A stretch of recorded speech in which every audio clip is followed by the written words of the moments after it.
Time for another edition of Money Matters here on the show. We got Chris from Integris in studio to talk more about money mistakes today. Chris, thanks so much for coming in. Yeah, thanks for having me again. Yeah, these are all very relatable, folks, so you'll want to listen closely because I guarantee you're doing at least one of these things, probably maybe not even knowing it. One of the things we'll start with, Chris, is not knowing where your money is going. Talk to me about this. Yeah, so obviously we see our money coming in, we get the paycheck, we get that pay stub, and then... My favorite day of the week. Yeah, maybe that day, maybe a couple days later, maybe a week later, it all seems to have disappeared. Lots of people don't really pay attention to where it's going, and obviously that can lead to a mistake because there's no money left at the end of the day for potential emergencies or investing. Yeah, definitely. Yeah. And these are the kind of things like, so you get your paycheck and you probably have the bills set to auto come out, many of them, or you pay them. Yeah. But I guess the big thing is you're just not keeping track of them. Yeah, it's nice to kind of, you don't have to write everything down, but to get kind of that baseline of maybe look at the last couple months and just say, where did all my money go? We always sometimes call it the latte factor. It might now be the subscription factor. We have our Netflix, we have our Disney Plus, we have our Apple, whatever, on and on. People get those too now. Yeah. You might not even know you're spending $50 a month on subscriptions until you go, whoa, I should just watch CKPG for free. Exactly. It's not like that one big thing. It's just lots of little things just adding up. There you go. Okay, money mistake number 2, no emergency fund. You touched on that here, but talk to me a little bit about emergency fund and what that should be used for.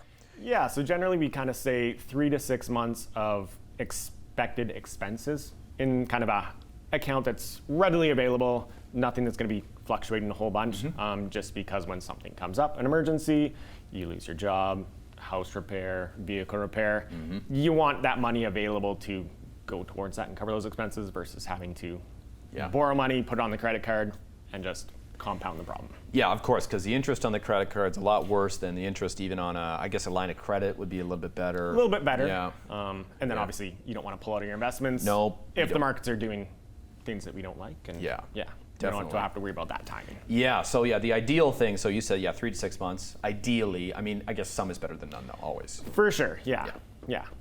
Okay, the next one is lifestyle creeping, and I find myself a victim of this. Yeah. Your income goes up, but so do your spending habits. For sure, yeah. Some people get that tax return and they say, ooh, I'm gonna buy a trip, I'm gonna buy this, and then it's gone.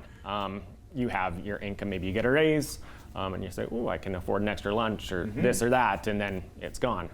What we really want to see is before you kind of get used to spending that extra money, maybe setting it aside, putting it in some investments and having it grow. Because lots of people, my income's going up, but my savings aren't going. What's kind of going on? So build those habits when it first happens versus kind of trying to play catch up once you're used to spending that extra money. I guess it goes back to the emergency fund thing. You could auto direct funds to go to that, and maybe it's like, oh, I didn't get a raise, but I did because it's going to offset that. You kind of add it as an extra bill. Exactly. Pay yourself first. Pay yourself. I like that. Yeah. Waiting too long to invest. Yeah. So obviously, the earlier you start, the better it is. Albert Einstein said, compounding is the 8th wonder of the world. The longer time you have, the more time you have for money to grow on top of money, on top of money. A+ reference, by the way, I was just going to say. Yeah. But yeah, so the sooner you get in, the better. It builds on the next one as well, trying to time the market here, Chris. There's no time in the market. Yeah. I mean, I guess, maybe, but not really. To throw out another soundbite, it's not about time in the market, it's about time in the market. Ha! Wow! What we like is kind of the consistency, putting things in regularly.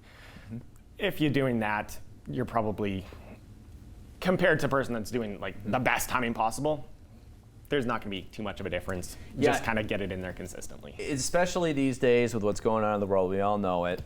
There seems to never be a perfect time to do the perfect investment. It's always, well, this is going on, that's going on. It's just like, just get it in there. Yeah. Okay, not using the right account. This is a good one because there's many different types of accounts, different acronyms. You probably don't understand all of them. We try to build on them here, but we've talked about some of them in the past. But yeah, there is so many RSPs, TFSAs. Each of them have a different kind of use case and what they're designed for. People just kind of hear registered retirement savings plan. That's where I need to save my money. But if you're using that as a place you're maybe going to pull from an emergency, saving from a holiday, or saving for education, that might not be the best spot. You don't want to get taxed if you don't have to, essentially. So kind of decide what account makes sense first for what your goals and objectives are, and then kind of worry about the investments after that. I like it. If you have any questions, of course, talk to a financial professional. And the last one here, we made it through here, Chris. I wasn't sure if we were going to. Chasing trends. Everyone loves this. Bitcoin is probably the number one most relatable, but Yeah, so I don't want to say that trends are bad. You just have to kind of understand what's behind them and make sure you know what you're getting yourself into. Dogecoin. Yeah, some of them might have potential, some of them might fit your risk and kind of timeline.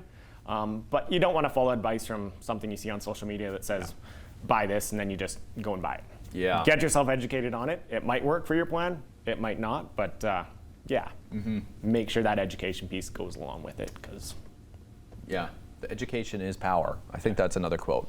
Yeah. Or I made that up maybe, but like it. You're full of the good stuff today, Chris. Yeah. So thanks for this. Some money mistakes. Hopefully we prevented you from making one, maybe multiple. Of course, you can watch us as many times as you'd like on demand on our website, ckpgtoday.ca, and that is where you'll link to the Integris website, where a financial professional can help you as well. Thanks so much for coming in today. Thanks for having me. Money Matters on CKPG Today is brought to you by Integris, a division of Coastal Community Credit Union.